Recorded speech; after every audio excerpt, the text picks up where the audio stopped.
and Damwon have the match point. An expected part of this series, you'd have to admit, from everyone. But it came a little bit later than we otherwise would have thought. And so Loki Esports, they are still in this one. But is there any cheese left in their pantry? Well, the thing that's left is Ornn, because that's the ban that Damwon has had to drop, moving back to the red side since they wanted to ban Pantheon. If we do want to see another lane swap from Loki, which it's a tall order. I can understand why they wouldn't want to go back to it, since that's the type of thing that, you know, Coach Kim from Damwon could just kind of drill with them afterwards, after they lose game 1. But yeah, I think after what's happened in games 2 and 3, I think Loki should go back to it. Well, the Lee Sin going to be locked in here by Damwon, and the expected lock-in afterwards would be something like the Xayah. Xayah has been banned throughout this entire series. Yep. We've seen this so many times. When you're on the red side, it's all about getting those color-coordinated picks alongside the Lee Sin. See whether the Rakan pick away is going to be there from the Loki Esports, but otherwise, Damwon will be locking that one away last. Yeah, I could see Rakan being an important takeaway. Also, having the lane against Rakan. Ezreal Rakan. It's actually not bad if they wanted to go for it. Okay, we're going... No. We're going Yasuo Gragas. And I love this because Ezreal has been flexed into the mid lane quite a lot. If we've been having a look at Solo Cube, you've been watching Faker's stream. He's been playing so much mid lane Ezreal. So in theory, Artifact could be on that one. So still not entirely sure where everything is going. But we are sure that Showmaker has locked away Akali. They just don't care about the Rakan. They want to make sure that Showmaker has comfort. Yeah, and it also means that we'll likely see Beryl on something like Alistar again. Yeah. Rather than the Rakan, assuming Loki actually decides to ban out that strong combo. And a bit of a support pinch, the Braum ban. Actually really interesting. Why I think they might do that is Ezreal Braum is an incredibly strong level 1 invade, which could potentially allow Loki to set up something creative. And I can kind of see just Damwon trying to cover any possible area of disadvantage. See whether the Thresh is the next thing that Damwon looks at. Another knockback displacement that Loki could utilize, but the Pike is where we're going to see that. Does also have similar situation there, as now Damwon do have the Alistar available. Nautilus was what Loki decided to go for. And Yuumi is what we've seen in the past, and the Xayah Yuumi works out really well. The cat goes inside the Xayah, and then Xayah goes untargetable, and that's 2 people that are untargetable. I hope they do Nidalee. In that Feather Storm is okay. DNK going to take the Nidalee, and there's Aatrox locked in as well. This is really short range, but I love it because you've got all of that, all those dive tools, all of those knockups, and Ezreal with all of the self-peel as Nogari thinking about a favorite of his. This would be another one, but we're cycling through and we'll see where Damwon land when it comes to their top lane. Well, Kennen is the more known good pick into Aatrox, so they're going to do that. Yep. I like it. That was really well done, Jed. It's funny, Alice. I feel like if this was game 1, they would have locked the kill. Yeah, I think so feel like too. the mindset of Damwon has changed in either trying picks out or proving that they can pick something to, no, we actually just must beat them now because we don't want to be embarrassed. The thing I really like, though, is that Yuumi Cannon is such a cool combo at the same time. Like, you get all the adaptive damage, but also extra movement speed to get the little rat into the back line. Yeah. Super cool. There's a lot of cool stuff about picking Cannon here in this composition. They're both small. That's true, yeah. First Nidalee picker ban, though. And it's something that I expected to come out from a VCS team. I thought if we didn't get it here, we'd end up seeing it from Levi of GAM Esports in the group stage. But it is a pick that had way more popularity in the VCS than pretty much any other competitive region. And I think it could have worked if they wanted to do something lane swappy with it as well, but it still expect a very high tempo game from DNK's Nidalee. Yeah, we didn't see it in the LCK until the tournament that Damwon actually promoted it in the World's Qualification Gauntlet run. But it was Kingzone that was playing it. It wasn't any of our Worlds teams here on Korea's side, so we'll see how well they're going to deal with it. But a fun composition to come out from Loki, and I feel like we in the last game, went away from Low-Key's strategy, away from Low-Key's style with a very sort of in the mid game we can get things done, but mainly we're aiming to scale, things like that. That is not what this team is all about. They're all about scrappy fights early. They can do that with the champions that they have now, so let's do it. Let's get into game 4 of the first best of 5 of the play-ins knockout stage. This is do or die for Low-Key Esports. Another Carl. And another Klepto. Especially, I'm just thinking like the only way they lose this game is if the Nidalee can set up a camp somewhere and really go at it. Well, I mean, she did make it into the enemy jungle. Canyon got his ward down and switched over to a sweeper. And they know she's there. The pings are in. And Showmaker's now closing through. You can see all of the base gates. This is so dangerous. All of Damwon are moving. She hasn't revealed herself just yet. The Prowling Kitty will jump over the wall. But I think you're going to need a few extra pounces than that. Hani is here, gets the first knock up onto Noguri. A bag of gold? Noguri got a bag of gold and a ward out of that? Really?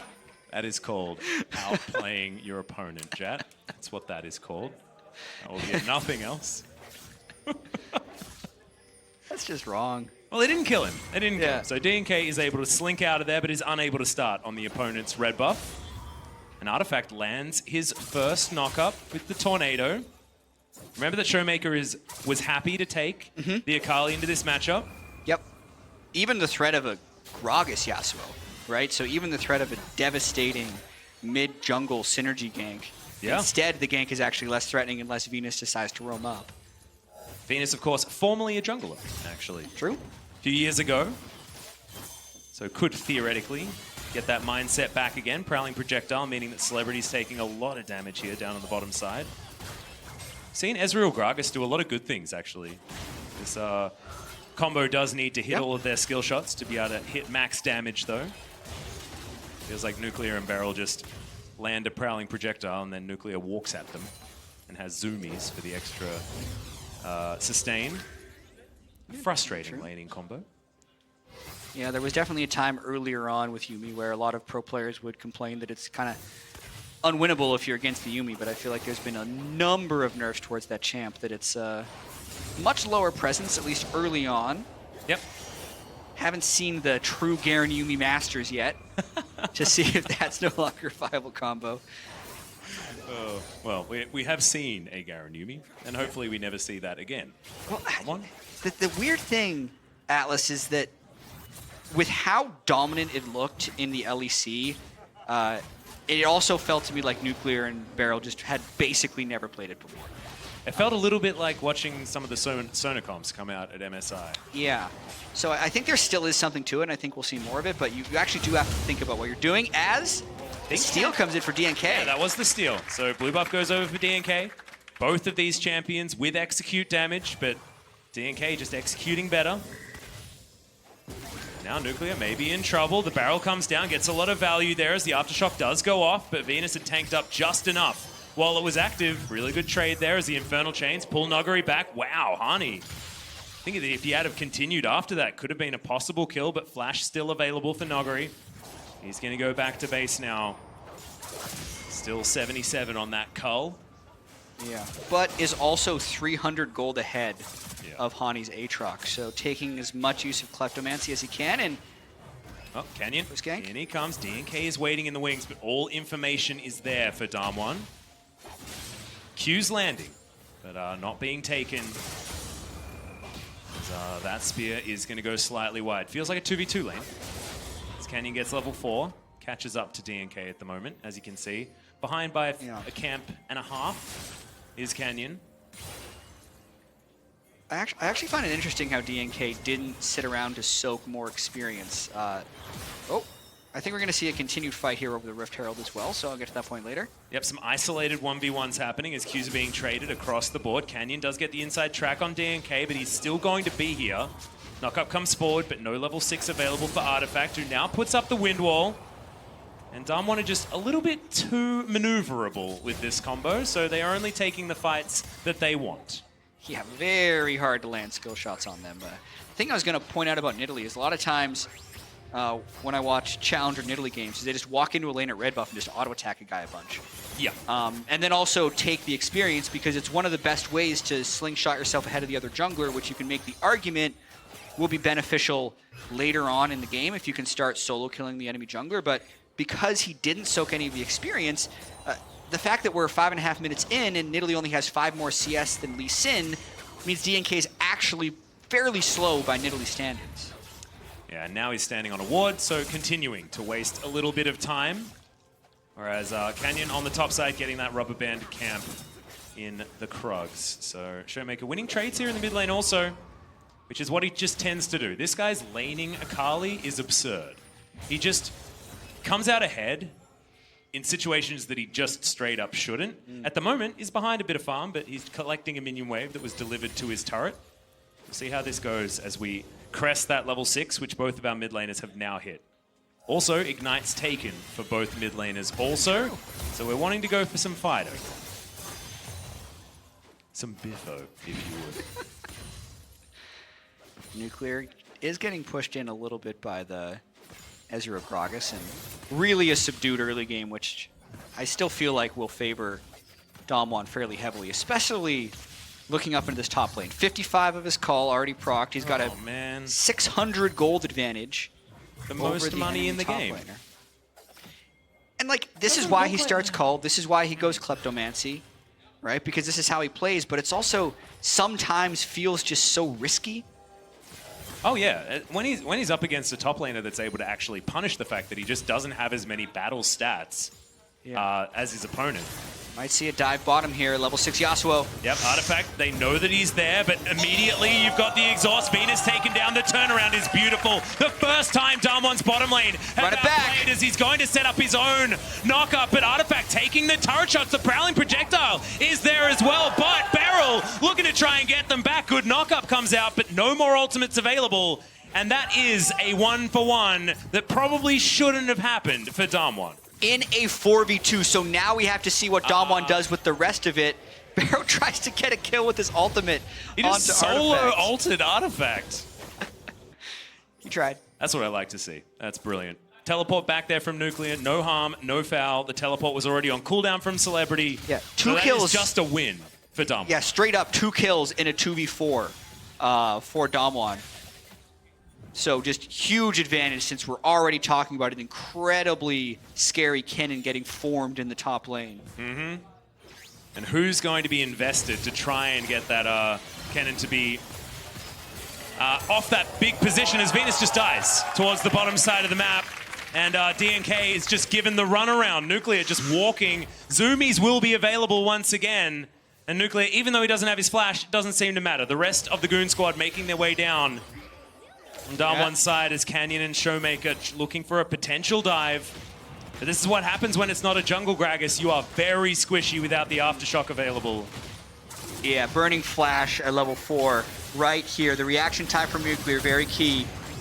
It's mainly, I actually credit that reaction time to the control ward in the Tri-Brush there, because he wouldn't be as fearful of a body slam if he didn't see Yasuo. So that allows them to turn that kill around. Then also the turret getting locked onto Celebrity and very nearly killing Artifact as well. Beryl ends up hitting 6 and also ulting to get the Yasuo's flash later. All going pretty well for Damwon. Probably the best early game that we've seen so far from this team. And this is the match point. This will get them to the group stage in either Group B or Group D. Can't be in the same group as either Griffin or SKT. Yeah, and oh man. That draw that we're going to have at the end of tomorrow just has so much significance. Oh, yeah. It's who goes in Groups B and Groups D out of this. Yeah, North American fans need to be paying a lot of attention to that draw. As Noguri looking to try and kill Hani as DNK dives on in. He has to land this Q, but he doesn't. Doesn't matter. Dives on in, gets the pounce, easy peasy, dead cannon. That's the amount of pressure that Noguri is able to offer. All the flashes in that exchange did get blown, but now Venus is in the mid lane trying to set up for his Yasuo. Yeah, still not even a level 6 Gragas, though, so Showmaker would have to go really far in. It's not like you can just get Yasuo ult off of Gragas ult. Come at him from the other angle, though. Yep, does go into his Shroud. The 5-point strike is getting some work done. Q's being traded, both of them being missed. E lands there as Showmaker dives on forward onto Artifact, sets up his own knockup. Q is going to land it. Immediately everyone is eviscerated on LK's side. Oh dear. Noguri turns up at the teleport, and that was pretty high value. And this, I think, is the type of game a lot of people imagined. Nice ult there by Nuclear. Yeah, and ult trades. When they saw this draw, it was this undefeated Damwon team from the play-in stage to a low-key team that looked very mixed in 2-2ing what was seen as the easiest play-in group, but for so much of this, Loki has been making surprise moves, but now Damwon just seem to be dominating. They do. And how did Celebrity lose his entire health bar? Feathers? I think it was just some feathers. Projectiles from Yumi? Something was happening, and it was bad news for the Ezreal as Shelly went down as well. Canyon just soloing that one out. It feels like Damwon are able to just grab whichever objective they feel like taking. And DNK can't find the impact. This Nidalee is such feast or famine. If you don't get things done, if you don't get that control, she can feel so useless. So once again, Noguri's just stealing plates everywhere. Canyon is just so loyal to Noguri. Yeah. He does what he's gives told. him the Rift Herald, goes up there over and over again. And this series, we're going to watch this fight one more time in the mid lane. Artifact trying to bide his time to get the right ult off, but watch for Canyon's kick. The cooldown is actually up, even though it doesn't show it in the spectator. Oh, that was so beautiful. Kicking through the opponent. Yep, and then lining them up so that Showmaker's ult was able to connect the dots there as well. Very nicely done. Knock up not going to be taken there as Artifact can't see the Akali. I believe put down the Shroud was going to be fine, but Dive bot lane. Still trying to hold on. Celebrity doing the best that he can. Another plate probably will be taken as there's the Prowling Projectile to show that he's in trouble. Already down to no health at all. And the teleport is far too late. They dealt with the minion wave, but Damwon dealt with the AD carry within a couple of autos. Yeah, Nuclear really getting very far ahead this game as well, whereas the Kleptomancy and the friendship from Canyon is helping Noguri likely still have the most gold in the game. Yep, 300 more than Nuclear. He's already got 2 items. That's a completed Proto Belt and a completed Morellonomicon. As we see another fight, final chapter is read out to Venus, who does get the help of his friendly Yasuo. The Wind Wall does a lot of work there as Canyon. You know how long that lasts, dude. But that's okay. Throws his Q right into it. It's okay, Showmaker. That is not where you want to be, but does dive back. Flash utilized. Yep. That's He's fine. gonna be all right. And they've taken both side lanes, can group basically whenever they want. 7,000 gold lead. Low-key really just trying desperately to make something happen, but here comes Lee Sin. Artifact just going to get kicked back immediately. The backflip comes forward. Canyon closed the gap, and Artifact is just going to die. The rest of Loki pull away, knowing that their Yasuo was just not long for the world. And DNK can't just go fishing with spears. They just don't have enough pressure anywhere. And even if these spears land, they don't do enough. Canyon just styling right there. He actually safeguarded after Sonic Wave, then Resonating Strike, just so he wouldn't be moving in a straight line. He wanted to curve around. Which a bit of fun. Really could be an analogy for this whole series for Damwon, not wanting to go in the straight victorious line that was set in front of them. They don't want to be predictable, Jat. That is the main thing. And look, once you're getting towards the main group stage, then maybe being unpredictable is going to be a good thing here for this Damwon squad. I mean, they're definitely making it hard for us analysts to make any definitive predictions about them because because before Worlds, trying to take everything in, I said, wow, I think Damwon is really, really good. I think top 4 team at Worlds. I think a dark horse to maybe even win the whole thing. Yep. Because in the past few years, we've had more upsets. Oftentimes, the Korean 2 or 3 seed, even in the farther past, have been able to do pretty well. And then they go undefeated in play-in stage, but they have this kind of like lackadaisical early game, and you say, all right, they're warming up. They're warming up after the playing stage. Now this best of 5 will be, hey, like, look out, group stage. Here we come. And also, then they go and lose the first game. Yeah, I know they lose the first game, but then they have the biggest gold lead of the entire play-ins at 15 minutes. Yeah. And so in theoretically, they've finally warmed up. And actually, this is even more scary than it was. But then, just to add to the confusion. Yeah, then I'll go and point out and be like, well, Nagari did teleport away for his team while they were doing Baron. Because that happened in game 3. And he'd be like, and he just kind of randomly dies 3 times a game. Mm-hmm. 2 times a game. That's the power spike. True. Yeah, and he's only died once. This may not actually be good. As Showmaker down towards the bottom side, shoots Hani with his gun, but gets the World Ender out. Yeah. I think that the only thing that really matters about this series is that Damwon wins 3 of 5 games. And I don't feel like they were showing everything. I think they actually tried to show things they weren't comfortable with to throw people off their scent come group stage. And I think at least this game is closer to the level that I feel like Whoa, Showmaker diving on forward. Stopwatch immediately by Venus, and that means that he's in position so that he's not going to survive. Artifact just... He couldn't justify pressing the last breath button even though the cask went out but from the dying Gragas. And Nogari now, even these Qs are hurting so much. DNK very squishy on the Nidalee, but still, the 2 items on this very accelerated, very rich cannon are very scary to deal with. True Shot Barrage doesn't require the respect that we see from a lot of our Ezreals. And now over 10,000 gold at 16.5 minutes. We are heading towards perfect game territory minus 2 kills. Chat, it's a perfect game minus 2 kills. You don't keep stats about 2 hitters in baseball. No, to be perfectly honest, actually, hear me out. Okay. Because we were talking about the 0-2 power spike from Nogari. Yeah. If both of those deaths were on Nogari, that would be a perfect game, in my opinion. A perfect Damwon game. Perfect Damwon game. Yeah. As Artifact dancing around Nogari, he does have himself a Yuumi there as well, as the wind wall is now on cooldown. Venus makes his way in. So yeah, that's my defense for my ridiculous line of perfect game. By the way, this is a callback from the caster room where you're just like, wow, there were, was it 3 kills away from, or it's like, oh, just 2 kills in a turret away from a perfect game. It was 2 turrets away from. Be like, yeah, I'm $1 million away from being a millionaire too, real close. You guys are too mean to me in the caster room. I'm just trying to come up with fun things to talk about, okay? True. Well, Nuclear, he's got a couple of items that are pretty good at this stage of the game. And as far as being as relevant as possible at this tick over to 20 minutes, I love this. Nuclear most of the time is going to build the Infinity Edge after the Essence Reaver for sort of the most bang for your buck out of 2 items, if the first one has to be Essence Reaver. Yeah, the lethal tempo build has just actually gotten so popular. Oh, yeah. This year with that specific combo of items. It's so good on Xayah as well. Well, now Hani's being surrounded. In fact, it feels like everyone is being surrounded. DNK does find that cute spear, but otherwise can't venture into his own jungle. And that is not the life a Nidalee wants. As Kenyon is down here. Hani down to below half health. Doesn't find too many of the autos, does Damwon.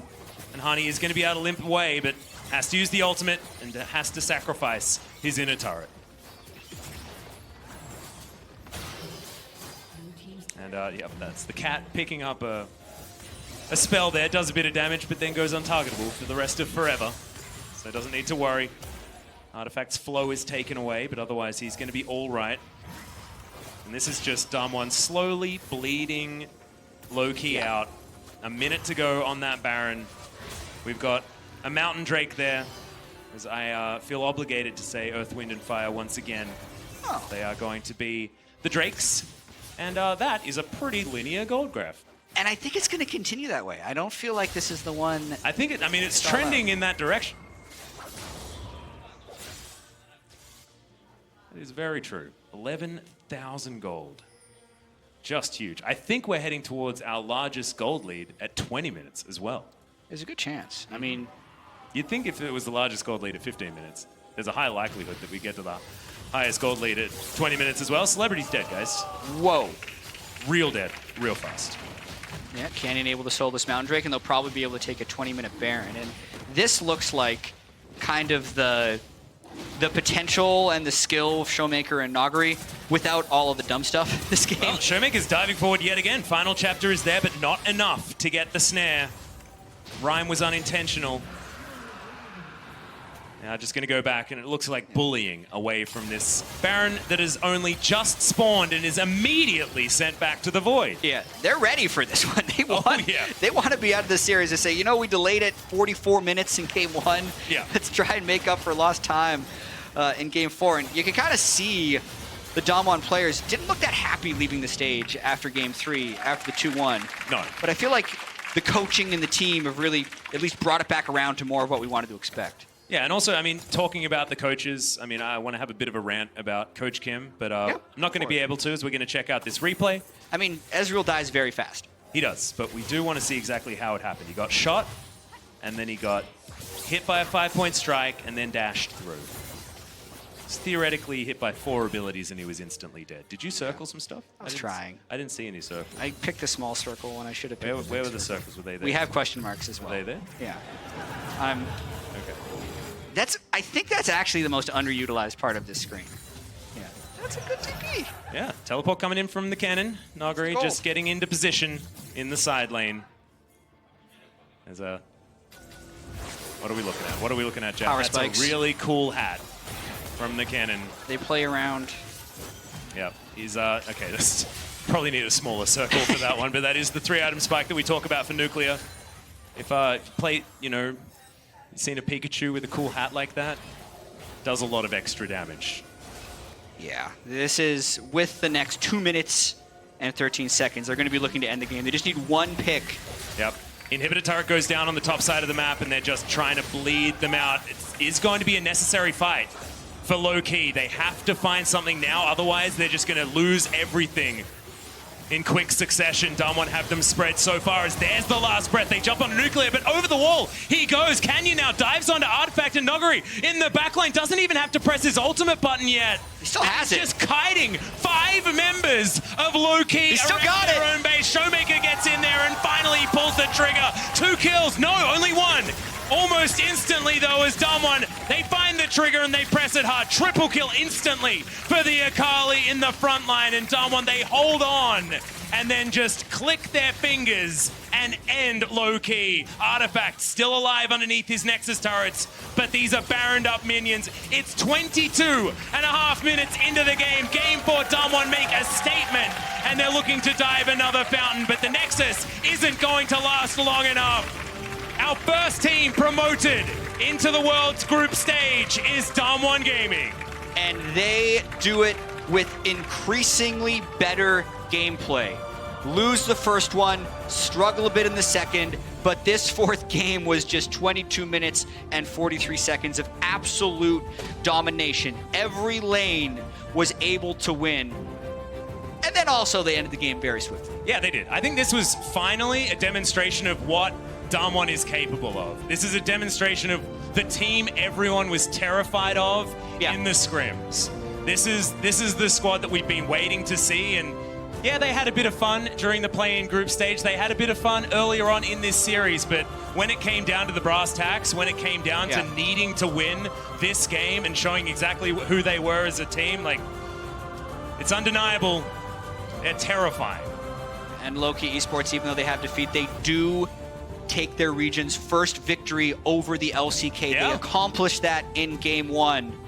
So obviously a little bit disappointed, but they'll get and it. Also their early games in the first couple of games needs to were work on fantastic. the high 5 lines as well. I remember